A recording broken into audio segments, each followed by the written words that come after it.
One of the reasons there's a protest outside the Bell Hotel, and there has been several protests outside the Bell Hotel, is that one of the illegal migrants living there has been charged with the sexual assault and rape of a teenager, right? It turns out that there's now another charge that has been brought on one of the men inside of that hotel who's been charged with sexually assaulting a male inside the hotel. So not surprisingly, people are not very happy about it. And there's going to be yet another protest, I think, tomorrow. Let's talk to Orla Minihane, who is, of course, a Reform candidate for Epping. Orla, very good morning to you. Good morning. How are you, Mike? Yeah, very well indeed. Sorry, I've got that wrong. It's tonight, isn't it? The second it's tonight, the protest. Yes, it's yeah. tonight. So, I mean, obviously, it's an active case. So we, as usual, we have to say we can't get into the ins and outs of what this guy's been accused of. But it's basically another stain on a hotel that was once a very useful, family kind of friendly place where you could go and have your 65th birthday party, or you can have your wedding reception. It's now a sort of no-go zone for everybody in Epping. That's right. And do you know what, Mike? We've got to a stage where there's a mix of anger, frustration, concern. You know, we're having our 10th demonstration this evening.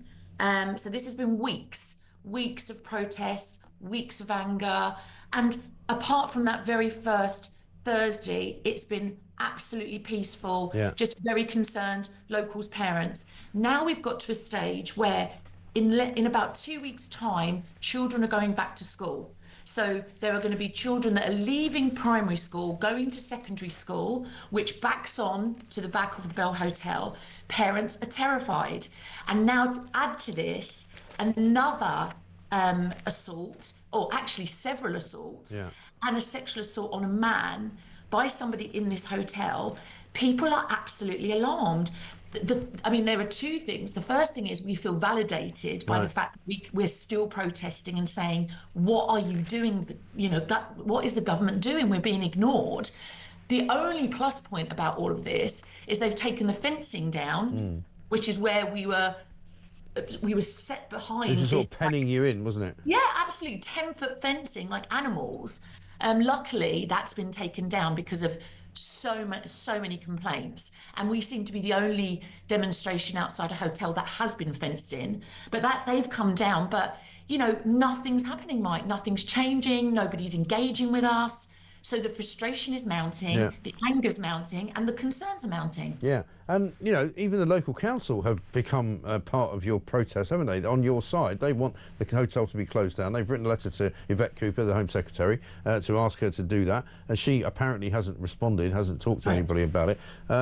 And even Kemi Badenoch came out and spoke to some of your fellow protesters, I think. But Starmer, I remember speaking to one of your colleagues, you know, right back at the beginning, and I said to her, you know, what do you want from Keir Starmer? She's like, I just want him to come and talk to us, come and see us, come and understand. He doesn't even need to come. He doesn't even need to come, Mike. He just needs to address it. Yeah. I mean, there's a Cobra meeting every 2 weeks in this country about X, Y, and Z.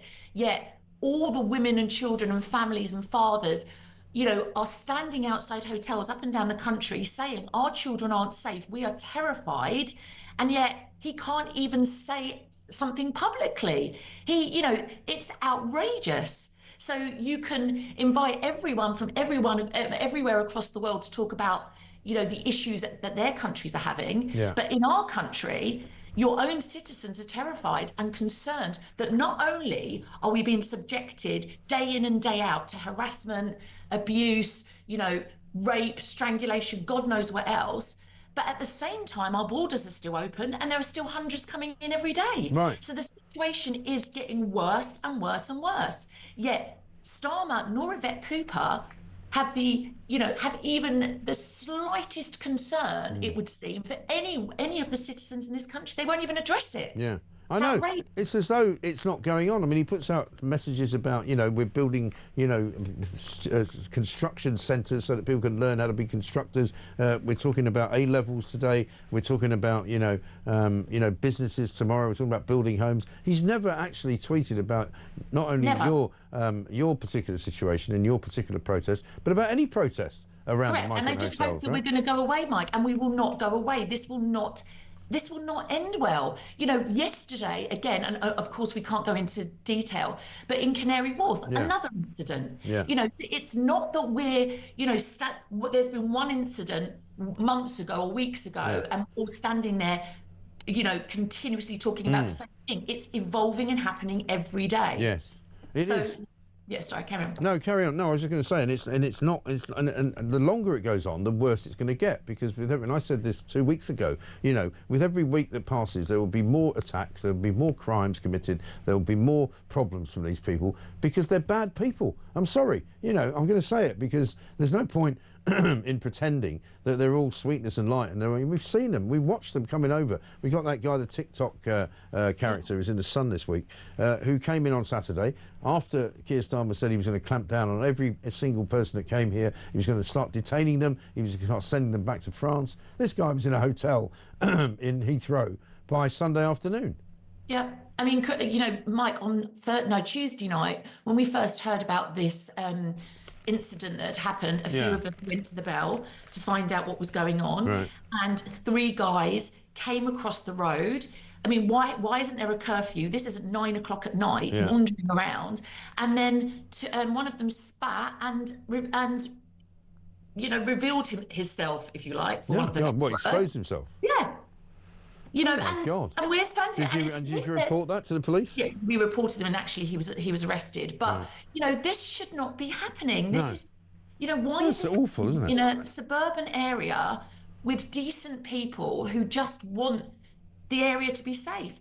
And again, nothing is being done. I just don't know. I mean, apart from getting louder, more protests up and down the country, more anger, I'm not sure what it is that we can do.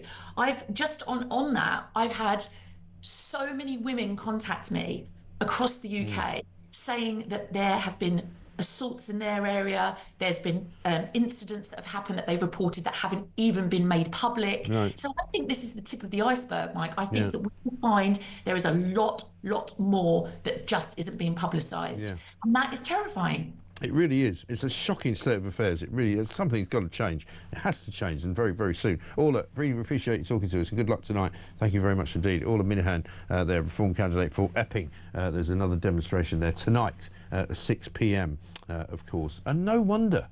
These people should not be here, right? We should be kicking them all out. This government needs to get a grip. And that's what it says on the front page, the front page of page 10 on The Sun. Sir Ian Duncan Smith says, get a grip on welfare or a tax bomb will go off this autumn. And let's not forget that an awful lot of the people who are on welfare are people who came here from overseas, and they're on benefits because they can't work or because they can't get work. Unbelievable.